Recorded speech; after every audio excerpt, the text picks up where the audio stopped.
Good morning students. आज हम 10th class में जो एक्सरसाइज 5.1 है इसके कुछ डाउट्स क्लियर करेंगे आपके। जैसे क्वेश्चन नंबर फर्स्ट है, निम्नलिखित स्थितियों में से किन स्थितियों में संबंध संख्याओं की सूची एपी है और क्यों। देखिए, हमारे को कुछ स्थितियां दे रखी हैं, कुछ समस्याएं दे रखी हैं और उनकी आपको एक सूची बनानी है, नंबरों की सूची बना के और फिर चेक करना है कि ये सूची एपी में है या नहीं है। जैसे question number 1 part first, question number 1 part first और ये एक्सरसाइज है 5.1। स्टेटमेंट में पढ़ता हूं क्या है। प्रत्येक किलोमीटर के बाद का टैक्सी का किराया जबकि प्रथम किलोमीटर के लिए 15 रुपए है। देखिए, प्रथम किलोमीटर के लिए 15 रुपए किराया है। पहला जो किलोमीटर टैक्सी चलेगी तो 15 रुपए किराया है। उसके बाद कैसे है, प्रत्येक अतिरिक्त किलोमीटर के लिए जो है किराया 8 रुपए है। ये आप इसके अंदर स्टेटमेंट क्लियर पढ़ लीजिए कि प्रत्येक किलोमीटर के बाद का टैक्सी का किराया जबकि प्रथम किलोमीटर के लिए किराया 15 और प्रत्येक अतिरिक्त किलोमीटर के लिए किराया 8 रुपए है। तो इसके अलावा जो अतिरिक्त जो होगा उसको 8 रुपए और हमारे को लगेंगे। तो ये हमने यहां पे चेक करना है। तो पहले तो आप इसकी सूची बना लेंगे और सूची बना के और इसके अंदर हम ये चेक करेंगे कि ये एपी है या नहीं है। ये हमने पहले प्रश्न के अंदर जो है करना है। देखिए, अब इसमें पहले किलोमीटर का तो हो गया 15 रुपए, फिर 8 रुपए और इंक्रीज होगा, बढ़ जाता है तो दूसरे किलोमीटर का 23, फिर 8 रुपए और करेंगे तो 31, फिर 8 रुपए और करेंगे तो 39। तो ऐसे हमारे पास सीरीज बन जाएगी, ऐसे जो है सीरीज बन जाएगी। ये सीक्वेंस, सॉरी सीरीज नहीं, सीक्वेंस बन जाएगी, नंबर्स की सूची बन जाएगी नंबर्स की। अब इसमें क्या है कि वही चेक करेंगे, ये A1 है, ये A2 है, ये A3 है, ये A4 है। तो आप क्लियर देख रहे हैं कि भी 8-8 नंबर बढ़ा रहे हैं। एक निश्चित संख्या जो 8 है, इसमें 8 ऐड कर दिया, फिर 8 ऐड कर दिया, फिर 8 ऐड कर दिया। तो यहां सारा अंतर जो आएगा, सारा अंतर जिसको आप D कहते हैं, वो 8 ही आएगा, क्योंकि हमने 8 ऐड करके 8 जोड़ के तो अगला पद निकाला है। तो हम ये कहेंगे कि हाँ, ये सूची एपी में है। क्यों? क्योंकि यहां सारा अंतर जो है बराबर है, सारा अंतर बराबर है। ये आप लिखना है कि ये सूची एपी में है और यहां सारा अंतर बराबर है। अब इसमें आगे सेकंड पार्ट में क्या कहता है, सेकंड पार्ट फर्स्ट का, किसी बेलन में उपस्थित हवा की मात्रा जबकि वायु निकालने वाला पंप प्रत्येक बार में शेष हवा का 1/4 भाग निकाल देता है। अब मान लो, सपोज करता हूं कि एक बेलन जो है, पूरा बेलन भरा हुआ है, वायु का फुल है, तो 1 जो है क्यूबिक यूनिट इसमें हवा है, 1 क्यूबिक यूनिट मान लेते हैं। स्टार्टिंग में 1 है क्यूबिक यूनिट। अब एक बार पंप लगाओगे आप तो इसकी 1/4 हवा बाहर निकल जाती है। तो इसकी 1/4 बाहर निकल जाती है तो अंदर कितनी रहेगी, अंदर कितनी रहेगी, 3/4। देखिए, जो 1 टोटल 1 है, इसके अंदर 1 क्यूबिक जो है मीटर या 1 क्यूबिक फीट, जो भी आप मान लें, 1 क्यूबिक यूनिट इसके अंदर जो है वायु है, 1 स्टार्टिंग में। तो पहला पंप लगाया तो 1/4 इसमें से बाहर हो जाएगी, 1/4 बाहर हो जाएगी। अंदर कितने बचेगी, 1 में से 1/4 माइनस करेंगे, 3/4 अंदर रह जाएगी। फिर एक पंप और लगाया हमने, क्या लगाया, एक पंप और इसके अंदर जो है लगाते हैं तो इसकी 1/4 बाहर हो जाएगी। तो इसकी 1/4 कितनी होगी, 3/4 का 1/4 बाहर चली जाएगी। ये बाहर निकलने वाले बता रहा हूं आपको, अंदर वाले के बाद में निकालेंगे। देखिए, इसका मीनिंग ये है कि ये हो जाए 3/16।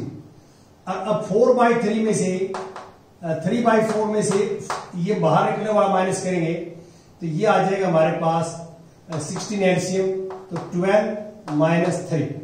तो 9/16। तो इसका मीनिंग है कि 3/4 को 3/4 से मल्टीप्लाई होगा। तो हर बार क्या करेंगे, एक पंप मारेंगे तो 3/4 के स्क्वायर से मल्टीप्लाई हो जाएगा और चलता रहेगा। तो अब हमारे पास जो सूची बनी हुई है बनी 3/4 और 3/4 का होल स्क्वायर और फिर 3/4 का होल क्यूब एंड। और आप क्लियर देख सकते हैं कि यहां जो निश्चित नंबर जिससे मल्टीप्लाई कर रहे हैं वो 3/4 है, लेकिन ये एपी नहीं है, क्योंकि एपी में तो जो निश्चित नंबर होता है, फिक्स नंबर होता है, वो ऐड करते हैं, जोड़ते हैं, मल्टीप्लाई नहीं करते। तो आप कहेंगे ये एपी नहीं है। देखो यहां पे थोड़ा सा आपने सोचना है इस बात का। स्टेटमेंट अच्छी ढंग से पढ़ लीजिए क्या कहता है स्टेटमेंट में, कि एक सिलेंडर है, एक जो है बेलन है जो हवा का भरा हुआ है। तो मैं मान लेता हूं कि उसमें 1 क्यूबिक फीट जो है हवा है। तो 1 क्यूबिक फीट स्टार्टिंग में है। एक पंप लगाएंगे तो 1/4 इसकी बाहर हो जाएगी। तो 1/4 इसकी बाहर हो जाएगी तो बचेगी कितनी, 1 में 1 थी और ये बाहर निकलेगी। तो 1 में से 1/4 माइनस करेंगे 3/4 आ गया। तो इसका अर्थ ये है कि 1 को आपने 3/4 से मल्टीप्लाई कर दी, दूसरी टर्म आ गई। अब फिर क्या है, इतनी बच गई। फिर एक पंप और लगाएंगे तो इसकी 1/4 बाहर हो जाएगी। तो इसकी 1/4, 3/4 की 1/4, तो 3/16 हो जाएगा। और बचे इतनी थी हवा, इतनी बाहर निकलेगी सेकंड पंप में, तो कितनी बच गई, हमारे पास बच गई 9/16। तो इसका अर्थ क्या है कि पिछली टर्म को हर बार 3/4 से मल्टीप्लाई करते जाएंगे। जैसे जैसे एक एक पंप हम लगाते जाएंगे तो पिछले पद को 3/4 से गुणा करते जाएंगे, अगला पद आ जाएगा, सिलेंडर में हवा उतनी बचती जाएगी। ये सूची जो बनानी है वो सिलेंडर में जो हवा बचेगी उसकी बनानी है, निकलेगी उसकी नहीं बनानी, जो सिलेंडर में हवा बचेगी। तो हमने क्या है कि माइनस करके एक फॉर्मेट बना लिया कि एक पंप लगाओगे तो पहले वाली हवा का 3/4 रह जाएगी, फिर दूसरा लगाओगे तो पहले वाली हवा का 3/4 फिर रह जाएगी। तो 3/4 हर बार गुणा करते जाएंगे। और ये एक जो है एपी नहीं है। ये एपी क्यों नहीं है, क्योंकि यहां सारा अंतर इक्वल नहीं है। आप इसमें इसको सिंप्लीफाई करोगे तो इसको ऐसे लिख देना 9/16, ये 27/64 और डैश डैश डैश। और आप ये A1 है, ये A2 है, ये A3 है, ये A4 है। तो आप D निकालोगे, D A2 माइनस A1 निकालना और फिर A3 माइनस A2 निकालना, ये बराबर नहीं आएंगे। जैसे आपको एग्जाम्पल में करा ये बराबर नहीं आएंगे और सारा अंतर बराबर नहीं है, तो ये सूची एपी नहीं है। अब जैसे थर्ड पार्ट है वो पहले जैसा ही पार्ट है, बिल्कुल सेम। अब मैं फोर्थ पार्ट करता हूं आपसे, फोर्थ पार्ट की बात करता हूं। खाते में प्रत्येक वर्ष का मिश्र धन जबकि 10,000 की राशि 8% वार्षिक दर से चक्रवृद्धि ब्याज पर जमा कराई जाती है। तो मिश्र धन निकालना हमने, तो खाते में प्रत्येक वर्ष मिश्र धन जो है, तीसरा पार्ट की बात कर रहा, चौथा पार्ट की बात कर रहा हूं मैं। खाते में प्रत्येक वर्ष का मिश्र धन, वर्ष का मिश्र धन, मिश्र धन। तो अब मिश्र धन का फार्मूला आपको पता है क्या होता है, प्रिंसिपल, फॉर्मूला में अगर लिख दूंगा, प्रिंसिपल 10,000 और 1 प्लस रेट, रेट क्या है 8%, 2200। ये पहला वर्ष का है, फर्स्ट ईयर का। दूसरे का हो जाएगा 10,000 और 1 प्लस 8/10 का स्क्वायर। तीसरे का हो जाएगा क्यूब यार 3 साल के बाद।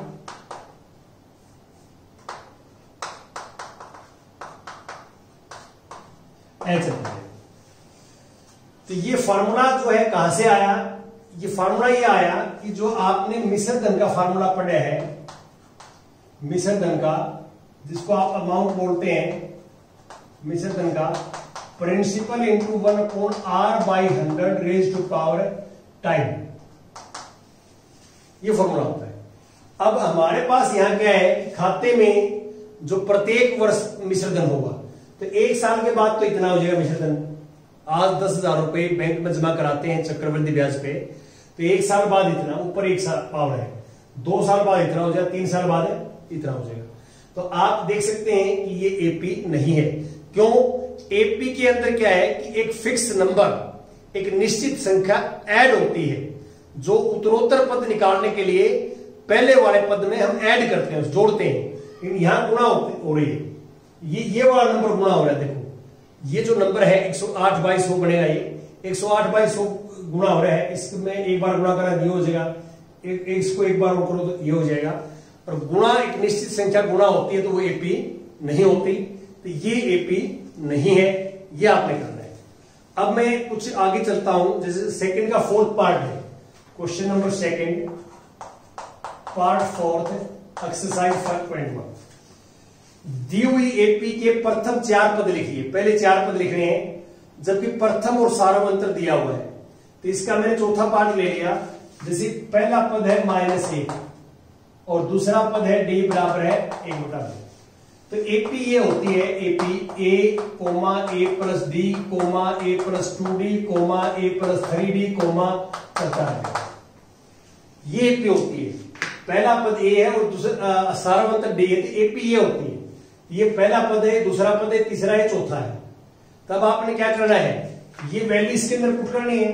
तो एपी है जो पहला पद तो -1 होगा, -1 और हाफ, देखो -1 और प्लस हाफ ये कर देंगे, फिर ये -1 और 2 इंटू हाफ यहां कर देंगे, और फिर कोमा -1 3 इंटू हाफ यहां कर देंगे, चलता रहेगा।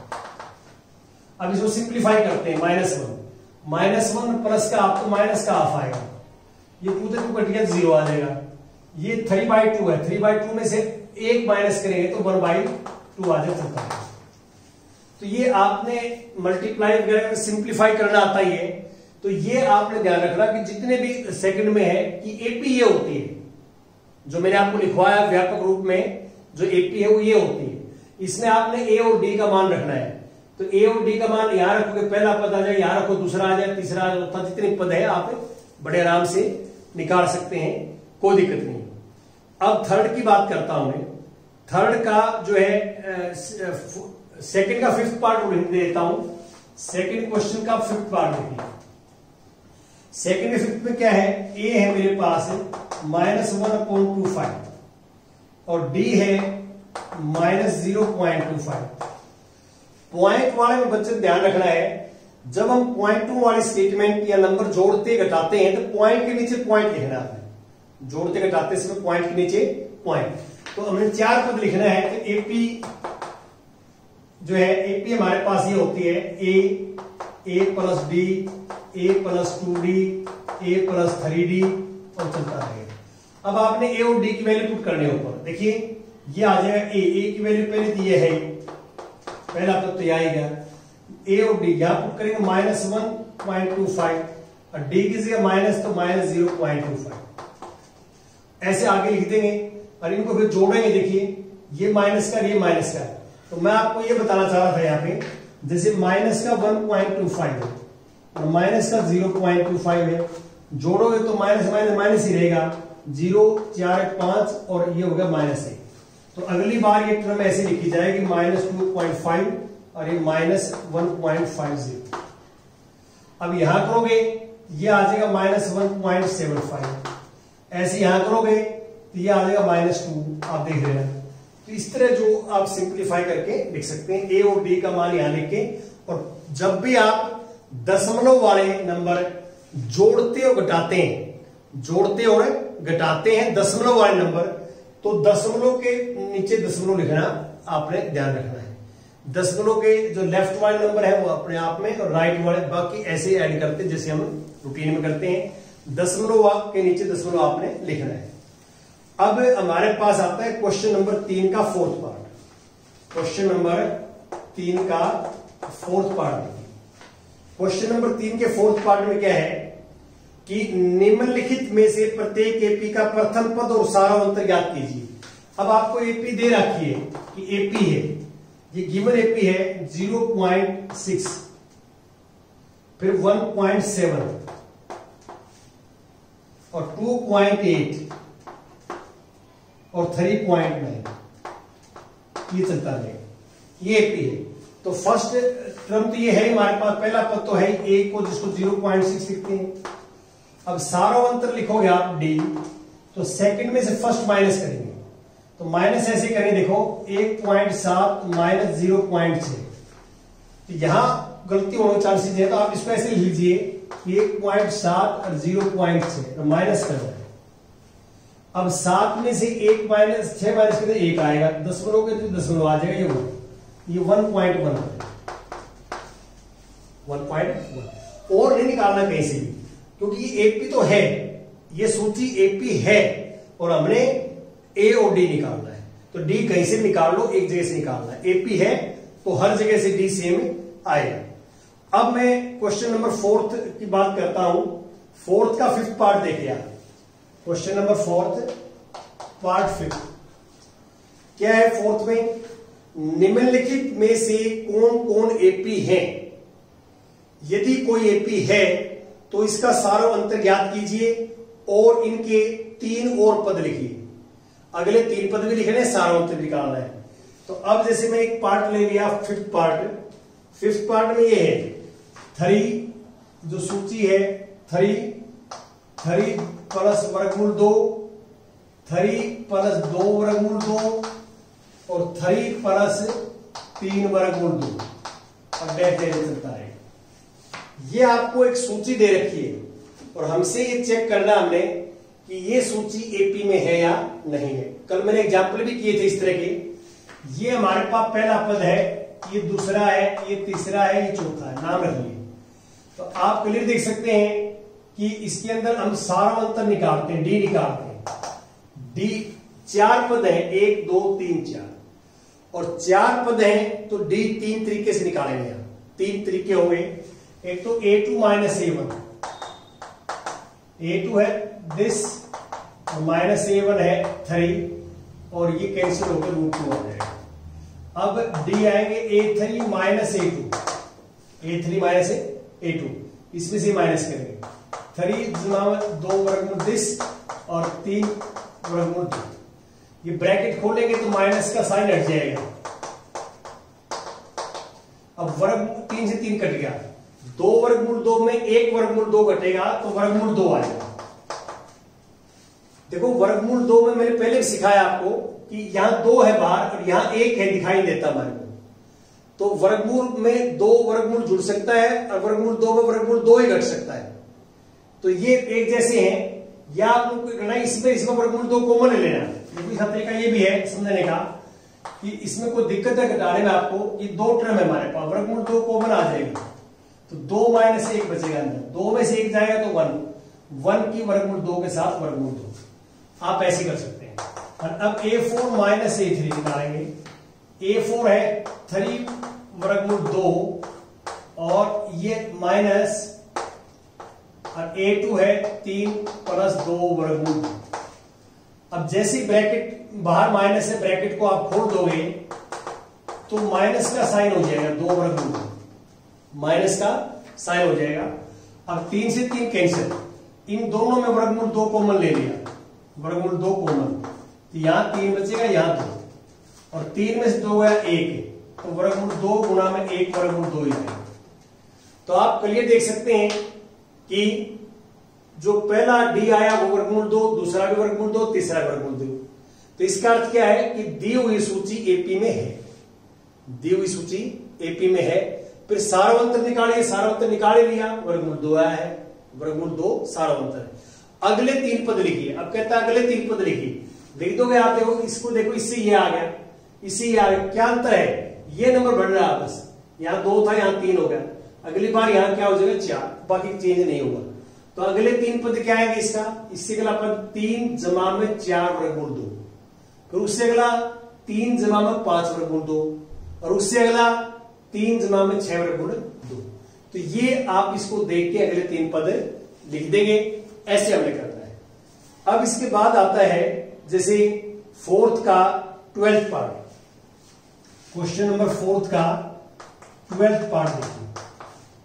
अब ये भी वर्गमूल में है, वर्गमूल 2, वर्गमूल 8, वर्गमूल 18 और वर्गमूल 32। चलता रहेगा। अब ये सूची दे रखी है नंबर्स की। अब ये एपी में है या नहीं है, ये पहला A1 मान लेती है, दूसरा मान लेती है, तीसरा ये चौथा पद है। तो 4 पद है तो D 3 तरीके से निकालेंगे। देखो D A2 माइनस A1 वर्गमूल A2 माइनस वर्गमूल 2। अब इसको जो है आगे सिंप्लीफाई नहीं कर सकते हम, यही छोड़ देना। और अब सिंप्लीफाई करेंगे तो इसी टाइप का आएगा। तो अगला आ जाएगा A3 माइनस A2, तो वर्गमूल 18 माइनस वर्गमूल जो है 8। अब इसको आपने कैसे करना है, इसको सिंप्लीफाई कर लेते हैं, देखते हैं क्या आता है। अब 8 है, 8 को हमने ऐसे लिखना है, 8 को 4 गुणा में 2, और 4 का वर्गमूल कितना होता है 2, तो 2 वर्गमूल 2 आता है। तो 8 को लिख दिया 2 वर्गमूल 2 माइनस वर्गमूल 2। वर्गमूल 2 हमने कॉमन ले लिया, 2 माइनस 1 तो वर्गमूल 2 आ गया। अब 18 है, 18 को आपने लिख दिया 9 गुणा में 2, 18 को 9 गुणा में 2। 9 का वर्गमूल कितना होता है 3, तो इसको लिख दिया 3 वर्गमूल 2, और इसको 2 वर्गमूल 2 लिखा इधर, तो ये भी वर्गमूल 2 आ जाएगा।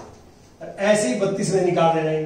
ये तीनों ही क्या आएंगे, तीनों ही वर्गमूल 2 आएंगे। तो वर्गमूल 2 आएगा, ये पहला डी भी वर्गमूल 2, दूसरा वर्ग 2 और तीसरा भी वर्गमूल 2 ही आएगा। और ये तीनों डी बराबर हैं, वर्गमूल 2 वर्गमूल 2 वर्गमूल 2 बराबर है, तो ये दी हुई सूची जो है एपी में है। आपसे पहले भी सिंप्लीफाई कर सकते हैं इसको, ये ऊपर ही कर ले बेशक या अंदर आगे कर लें, तो ऐसे लिखने पड़ेंगे। अब 16 कैसे लिखेंगे आप, 32 को 16 गुणा में 2, 16 का वर्गमूल कितना होता है 4, 4 वर्गमूल 2 हो जाएगा। क्या हो जाएगा 4 वर्गमूल 2। ऐसे आपने करना है।